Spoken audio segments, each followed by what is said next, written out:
नमस्कार। चलिए आज बात करते हैं प्रकृति के उस छुपे हुए इंजन की जो हमारी पूरी दुनिया को चला रहा है। हम बात कर रहे हैं पारिस्थितिकी तंत्र की। सोचिए, ये एक ऐसा अदृश्य नेटवर्क है जो हर चीज को पावर देता है, एक छोटे से कीड़े से लेकर एक विशाल जंगल तक।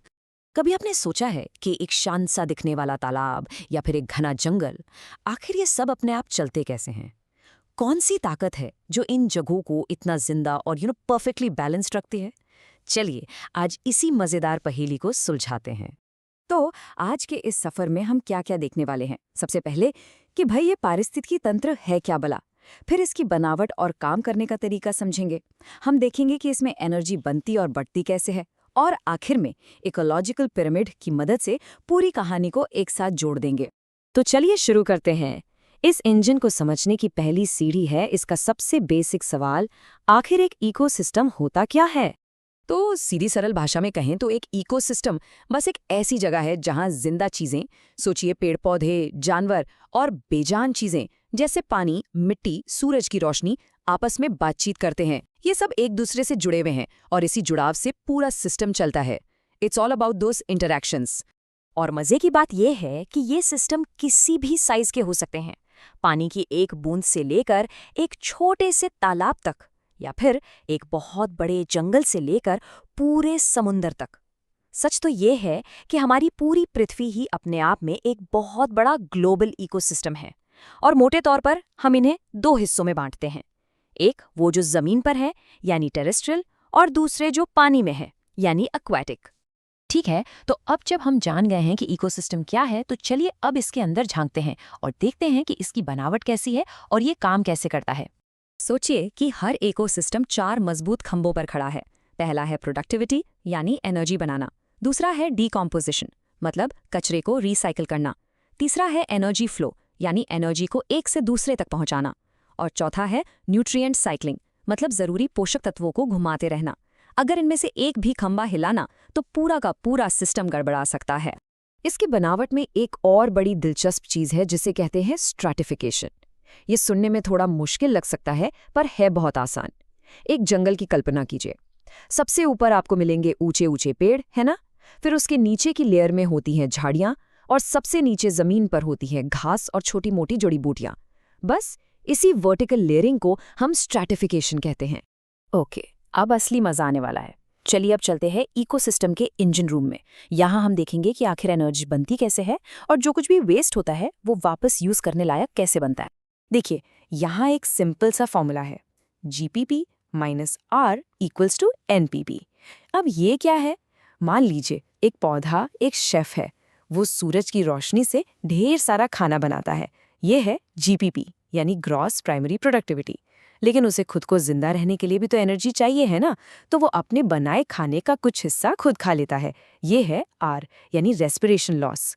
अब जो खाना बच गया वही है एनपीपी यानी नेट प्राइमरी प्रोडक्टिविटी, और यही बचा हुआ खाना बाकी पूरी फूड चेन के लिए दावत है।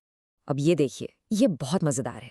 पूरी दुनिया में हर साल करीब 70 बिलियन टन एनपीपी बनती है। लेकिन हैरान करने वाली बात यह है कि हमारे महासागर जो धरती का 70% हिस्सा है वो सिर्फ 55 बिलियन टन बनाते हैं, और जमीन जो सिर्फ 30% है वो 115 बिलियन टन बनाती है ना कमाल की बात?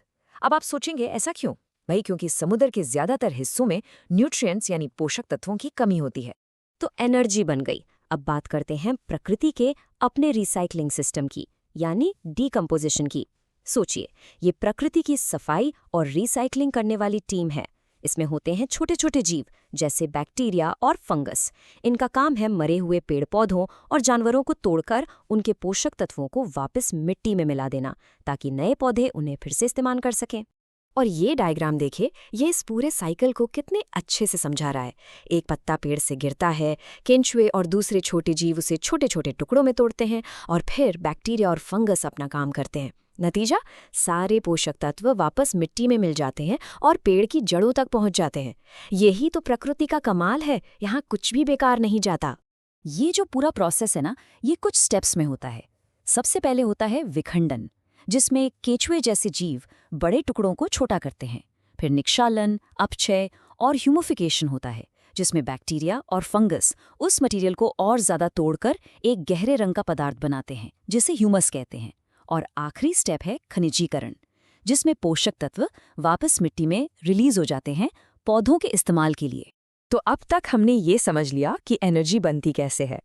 अब सवाल ये है कि ये एनर्जी इकोसिस्टम में एक जीव से दूसरे जीव तक, मतलब आगे कैसे बढ़ती है।